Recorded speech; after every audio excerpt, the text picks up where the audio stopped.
Le zhang est une sorte de canne ou de bâton. Il est l'un des premiers objets à avoir été utilisé par l'homme. Dans la culture traditionnelle chinoise, liée à la santé, les exercices pour l'entretien de la santé, basés sur un bâton, ont une longue histoire.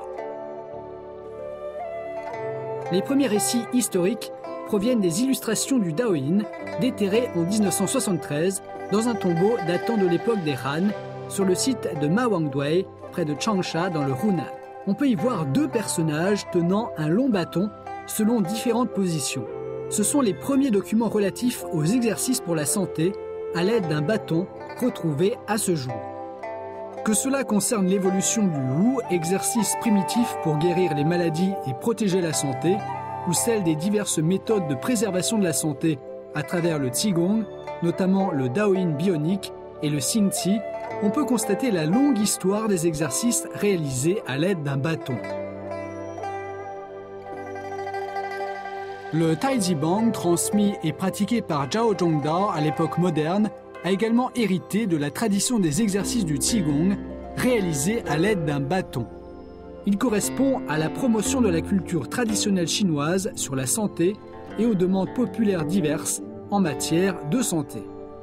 En 2007, le Centre de gestion du Qigong pour la santé, relevant de l'administration nationale chinoise de la culture physique et du sport, a chargé des experts de créer ces exercices basés sur des mouvements réalisés à l'aide d'un bâton et décrits dans les illustrations du Daoyin. Ils ont pour fil conducteur les principes des mouvements du Daoyin, les principes d'inspiration et d'expiration, ainsi que ceux du Xingqi relatés dans les documents historiques. Ils ont été réalisés grâce aux expériences réussies tirées des exercices traditionnels, notamment le Taiji Bang.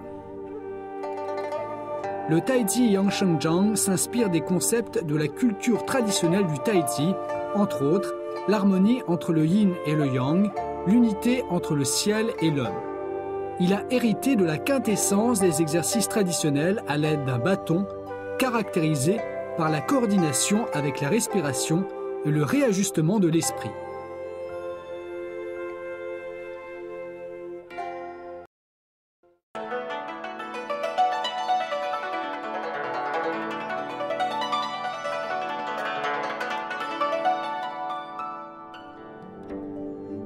Outre des mouvements souples, doux et continus, alternant dynamisme et immobilisme, ainsi qu'une conception élégante, les exercices présentent les 5 caractéristiques suivantes.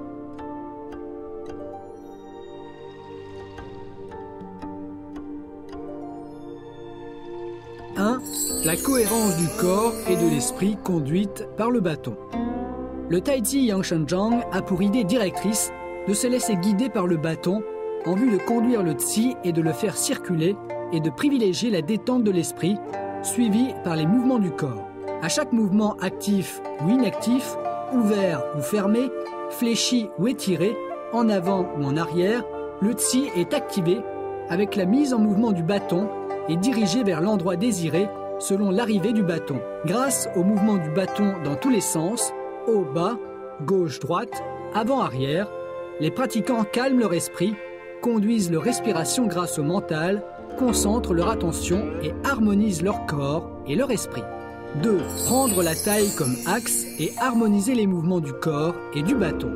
Le Taiji Yangshengzhang met l'accent sur les mouvements de tortillement, de rotation, de fléchissement et d'étirement exécutés dans toutes les directions et basés sur la taille qui agit comme un axe. Ces mouvements entraînent ensuite ceux de l'épine dorsale. La taille abrite les reins qui sont la source de la vie. Les exercices effectués correctement avec la taille, en coordination avec la respiration et le mental, suppléent aux déficiences congénitales et acquises, tonifient le Qi et renforcent la santé.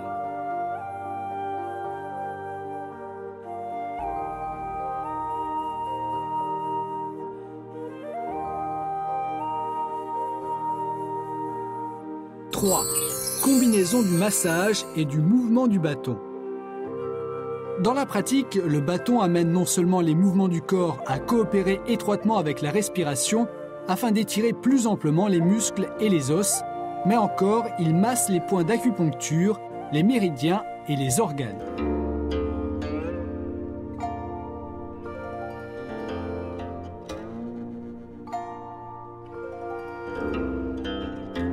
4.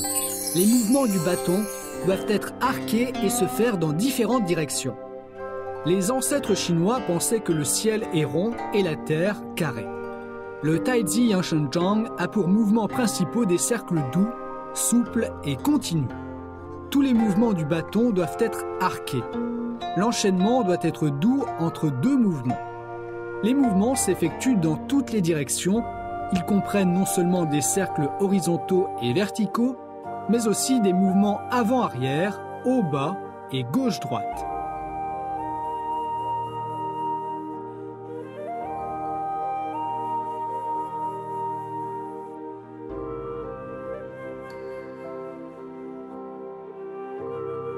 « 5.